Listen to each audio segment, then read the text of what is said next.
nalany tamin'ny anarany tsy miankina azy dia vonina noana ny fampandrosoana entin'ny filohan'ny Repoblika Andry Rajoelina ny député lany tao amin'ny distrikina Tanyfotsy Rajoelina Malala Eriasina Eljo. Androany dia nanamafy izay fanapakeviny izay izy ireo. Tsy maintsy miara-miasa amin'ny fitondrana mba ahafahana mitondra fampandrosoana hoy ireo ekipa politika n'ity solombavambahoaka ity. Tsy maintsy miara-miasa amin'ny fitondram-panjakana mba ahafahana mitondra fampandrosoana.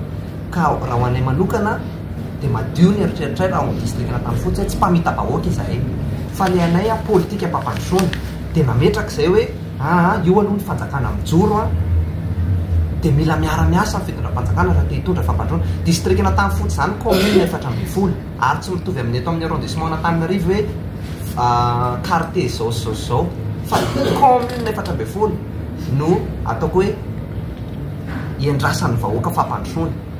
Ka raha tsy misy ny fiara-miasa amin'ny fitondram-panjakana mba imagine antsika namana mpanao gazety hoe ahoana ny ampandrosoana zany commune 4 any ambanivohitra zany raha tsy miaino anao ny fahefana mpanantanteraka. Ny asan'ny solombavambahoaka nefa dia iresaka amin'ny fahefana mpanantanteraka hitaky andraikitra ho an'ny fampandrosoana.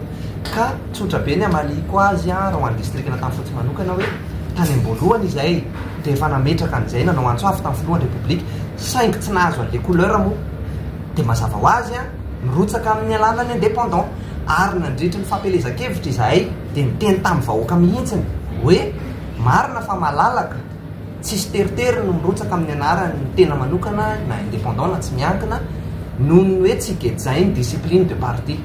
Fatatsika tsara fa rehefa anaty atoko politika dia misy ny discipline de parti tsy maintsy manaja ianao.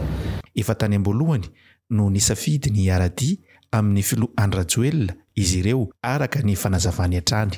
Efa tany am-boalohany izay dia efa nisafidy satria politique de développement ny tanjona aloha.